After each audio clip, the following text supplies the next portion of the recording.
will be helping with all of that. We had an amazing meeting the other night at the White House, and I'm confident that Sergio will do an outstanding job and make our country and all of his friends very proud. But I'm very proud of Sergio. I've known him for a long time, and he's a great guy. And most people love him. Some people don't like him so much. I'll be honest with you, Sergio. Some people, when they don't like Sergio, they don't like him. But when they like him more than anybody. But most of them really are the like category. And I just want to say that I think he's going to be an outstanding representative for the United States of America. And it's a big deal. Being the ambassador to India is a big deal. So, Sergio, congratulations. I know you're going to do a fantastic job. Thank you. Sergio.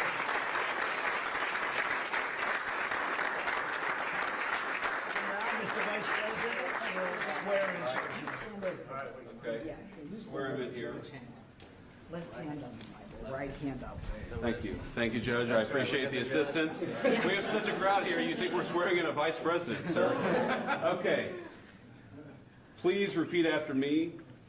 I, Sergio Gore, I, Sergio Gore, do solemnly swear do solemnly swear that I will support and defend the Constitution of the United States that I will support and defend the Constitution of the United States against all enemies, foreign and domestic, against all enemies, foreign and domestic, that I will bear true faith and allegiance to the same, that I will bear true faith and allegiance to the same, that I take this obligation freely that I take this obligation freely without any mental reservation without any mental reservation or purpose of evasion, or purpose of evasion, and that I will well and faithfully and that I will well and faithfully discharge the duties discharge the duties of the office on which I am about to enter. of the office of which I'm about to enter. So help you God. So help me God. Congratulations, Mr.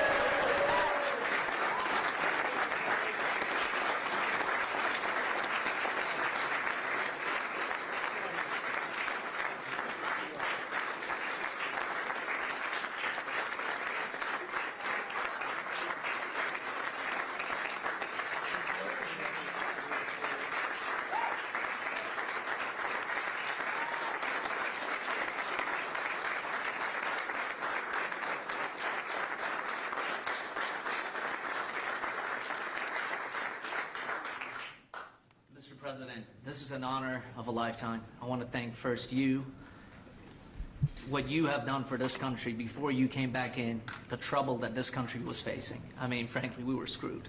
What you have achieved in 10 months has been historic, has surpassed any other presidency, and I fully believe what you will achieve in the next 3 years will never be beaten. So it has been an honor to serve you. I've been at your side for many years. I will continue to be there. And it's just an incredible honor. And I look forward to enhancing the relationship between our two nations. But again, thank you for entrusting me with this position. And I look forward to doing a great job for you. Thank you very much, Sergio.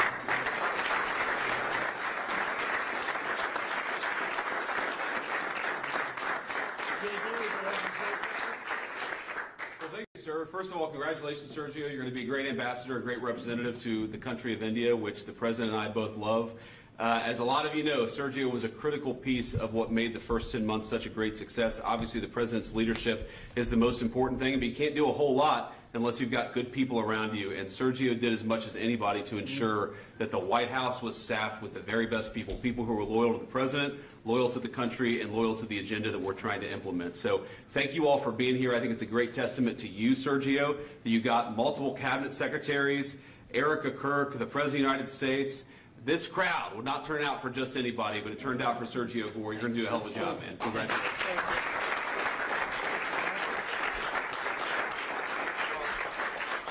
Just to echo what Sergio said, Mr. President, you've done a lot for this country, more than any other president has in such a short period of time. And part of that is putting together a phenomenal team. And I know Sergio was instrumental in helping you achieve that. And so we think you'll do a great job. This is a very impressive collection of people. There are almost 1.5 billion people in the Oval Office right now. But Sergio's going to do a phenomenal job. Those of us who've known him, so many of his friends that are here and family as well that know how hard he works, 24 hours, 7 days a week. And that's what it takes to work in this administration, because of how much you're pushing our country forward around the world and here at home. And we know Sergio will do a great job. So congratulations, Sergio. You're going to do a phenomenal job. Thank you. Thank you. Janine, please. Well, I'm very proud to be here with Sergio, my friend, has been my friend for many years. He is someone who is loyal, he is trustworthy, and he works as hard as anyone I know. And Mr. President, there is in this room a group of people who love you, who believe in you, and who are so proud to be in this Oval Office and to be part of this amazing day, because you have changed the course of America. You, and thank you, Sergio, for what you've done. God bless you both. Thank you very much.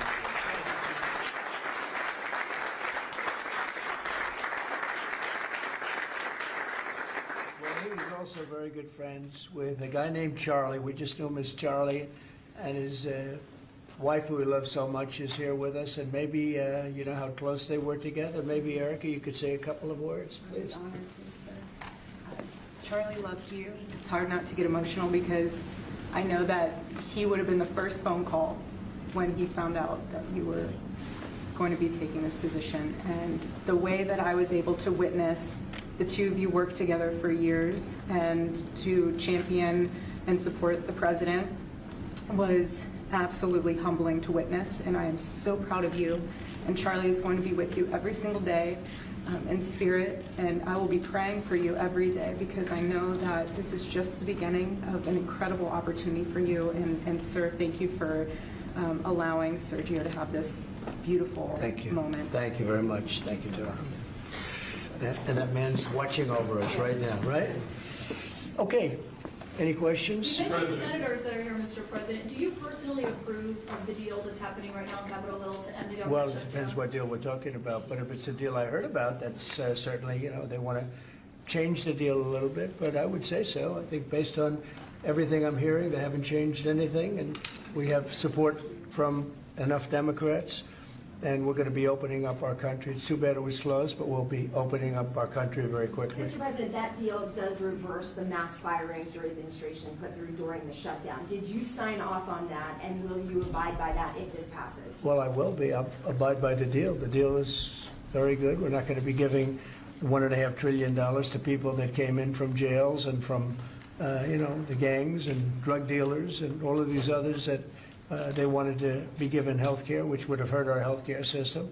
I hope that we're going to be able to have a health care where Lindsay and I were discussing it, Jim and I were discussing it, and Katie, we discussed it. We want a health care system where we pay the money to the people instead of the insurance companies. And I tell you, we're going to be working on that very hard over the next short period of time, where the people get the money. We're talking about trillions and trillions of dollars, where the people get the money. Yes, please. The Syrian president, sir, could you update us on your meeting? Did you come to any agreements? Say it. With the leader of Syria you Yeah. had earlier, did you come to any agreements today? Well, I've had an agreement with him. He's a very strong leader. He comes from a very tough place, and he's a tough guy. I liked him. I get along with him, the president, the new president of Syria. And we'll do everything we can to make Syria successful, because that's part of the Middle East. We have peace now in the Middle East, first time that anyone can remember that ever happening. And,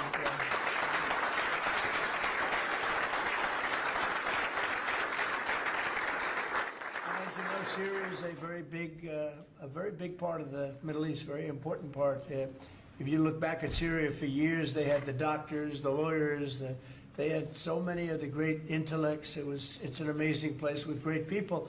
And we want to see Syria be successful along with the rest of the Middle East. So I have confidence that he'll be able to do the job, absolutely. How close are you to a deal on a trade deal with India? Are you Right. willing to consider lowering the current tariff rate? Well, right now the tariffs are very high on India because of the Russian oil, and they've stopped doing the Russian oil. It's been reduced very substantially. Yeah, we're going to be bringing the tariffs down. on India. Well, what kind of level are we talking about here? I mean, How at close some are you? point, no, at some point, we're going to be bringing them down. Without tariffs, we would be, this country would be in such trouble, as they were for many years. That's why we owe $38 trillion. And one of the things we're going to do, we're going to issue a dividend to our middle-income people and lower-income people of about $2,000. And we're going to use the remaining tariffs to lower our debt. We're going to be lowering our debt, which is a national security thing. So we're doing a lot of good work. And the numbers were reported so incorrectly.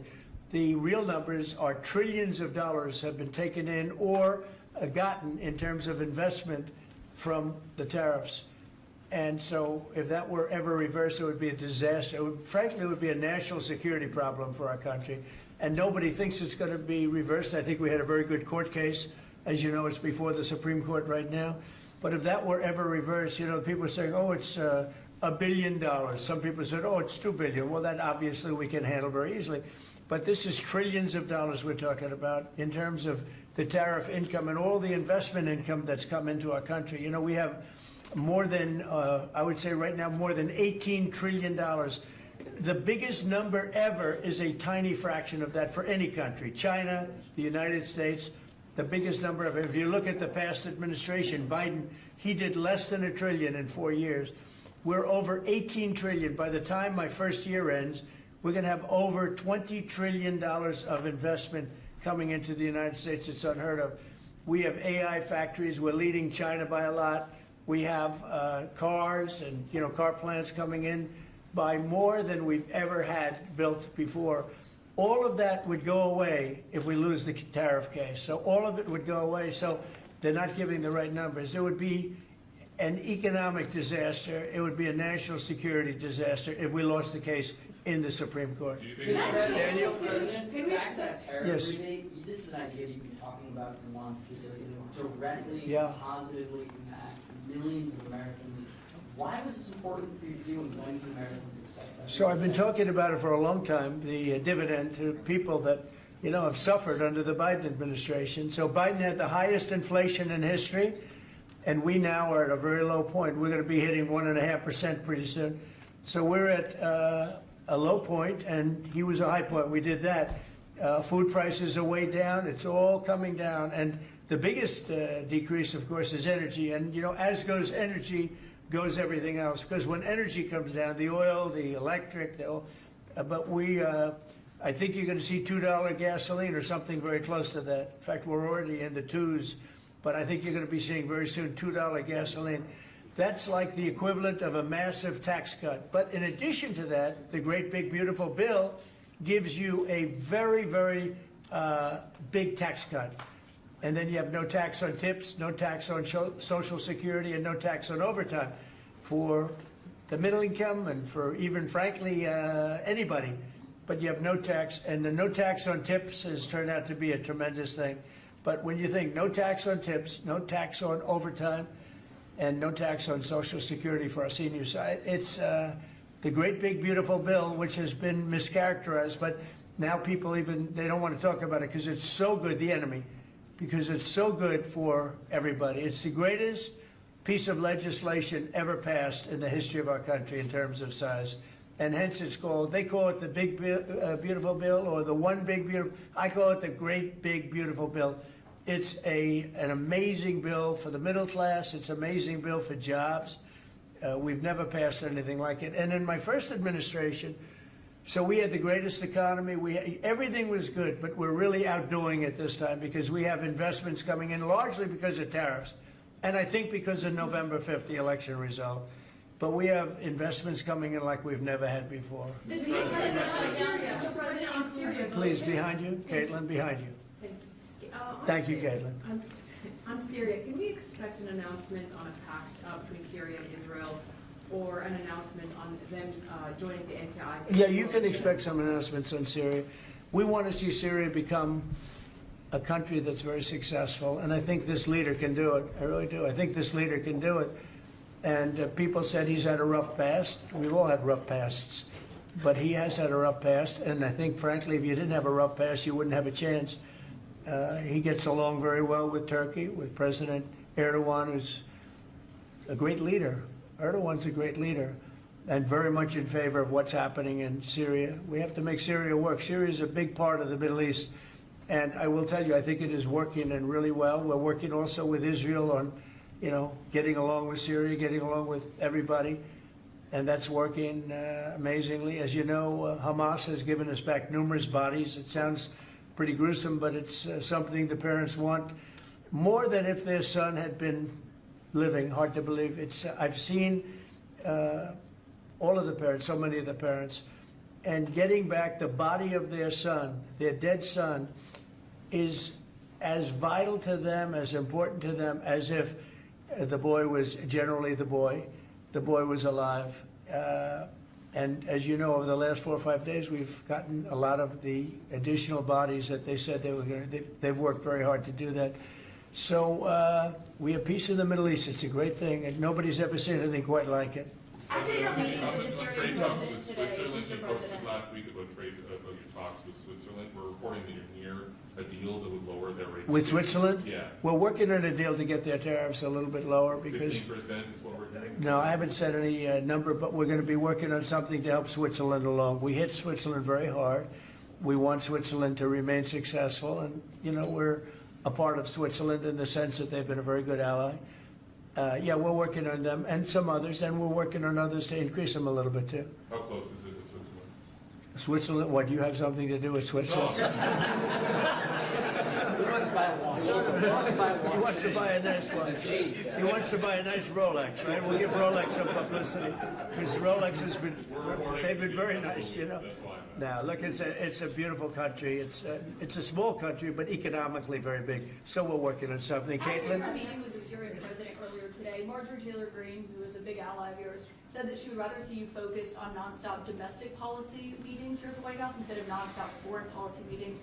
What's your response to her saying that, and also saying that grocery prices are up and not down, as you've said? Yeah, so I don't know what happened to Marjorie. She's a nice woman, but I don't know what happened. She's lost her way, I think. But I have to view the presidency as a worldwide situation, not locally. I mean, we could have a world that's on fire where wars come to our shores very easily if you had a bad president. We had a horrible president, and we ended up with Russia, Ukraine, and we ended up with other disasters, too. Don't forget, I put out 8 wars, 9 to come. I think I'll get the other one taken care of. But I put out 8 wars. And look at the damage that Russia, Ukraine has done to us as a country. I mean, we spent $350 billion. We're not spending any money anymore. Now they pay us through NATO. I got NATO to go from 2% to 5%. Well, that's very important. When you're president, you really sort of have to watch over the world because you're going to be dragged into it otherwise. You're going to be dragged into a world war. I think if I weren't president, first of all, that war would have never happened if I was president. And if I weren't president, that war could have led to World War III. It won't. It's not going to anymore. But when I first got in, I said, wow, this situation could lead to World War III. And I got NATO together. I got everybody together. But with all of that, I passed a great, big, beautiful bill, which is the biggest tax cuts in the history of our country. So when somebody like Marjorie Taylor Greene, who's now catering to the other side, I don't know what, I guess she's, got some kind of an act going, but I'm surprised at her. But when somebody like Marjorie goes over and starts making statements like that, it shows she doesn't know. I don't devote a lot of my time. Let me give you another example. China. China was going to hit us with rare earth. Now, everybody says, what does that mean? Magnets. If China refused to give magnets, because they have a monopoly on magnets, because they were allowed to happen over a 32-year period, there wouldn't be a car made in the entire world. There wouldn't be a radio. There wouldn't be a television. There wouldn't be internet. There wouldn't be anything because magnets are such a part. Now, nobody knows what magnets are, and not overly sophisticated, but to build a magnet system would take 2 years. So if I weren't able to say to China, look, if you're going to do that to us, we're going to charge you 158% tariff. It was 100% on top of 58%. And China called up immediately and said, we will make peace. And we made peace. We made a great deal. We made an unbelievable deal. China's paying tariffs to the United States, not the United States paying tariffs to China, which has always been the way it was. Nobody can believe these deals. But so when somebody makes a statement about he's devoting time to the world, well, the world is the United States, because if the world's in trouble or if the world is ripping us off, the world was ripping us off before I came here. Europe was getting massive tariffs. They were sending us 9-10 million cars a year. We were sending them none. They were not taking our agriculture. We were taking massive amounts of their. It was so unfair. Now we have a deal where $950 billion is coming into the United States because of me and because of tariffs.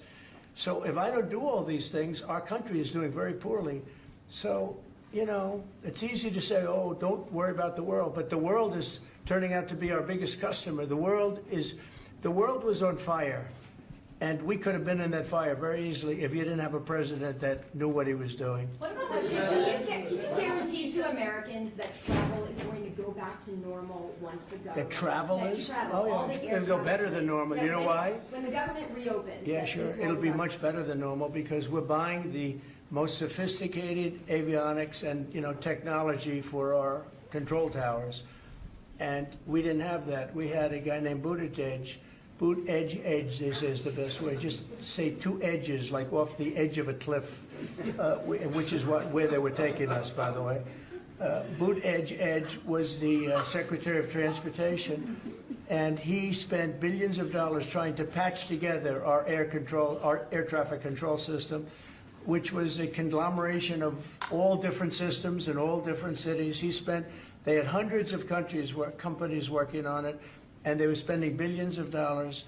And when they turned it on, it didn't work. It didn't even work a little bit. That's why you had a helicopter crashing into an airplane, that if we had a great system, bells and whistles would have started going off. So we are now in the process, we're in the final bids of getting the finest system anywhere in the world. I've analyzed it. Sean Duffy has been working really hard on it, doing a fantastic job, by the way.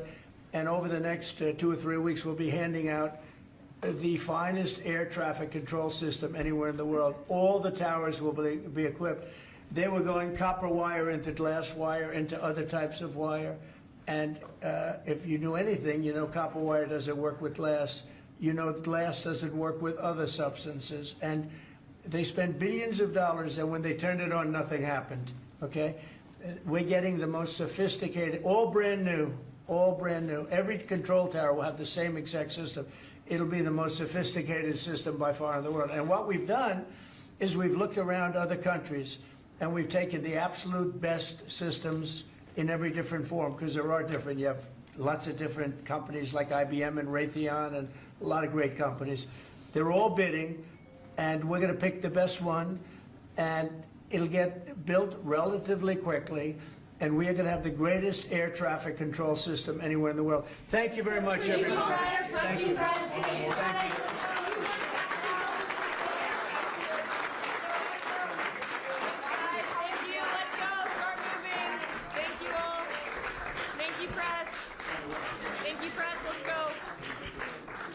Thank you, press. Let's go. Thank you, guys.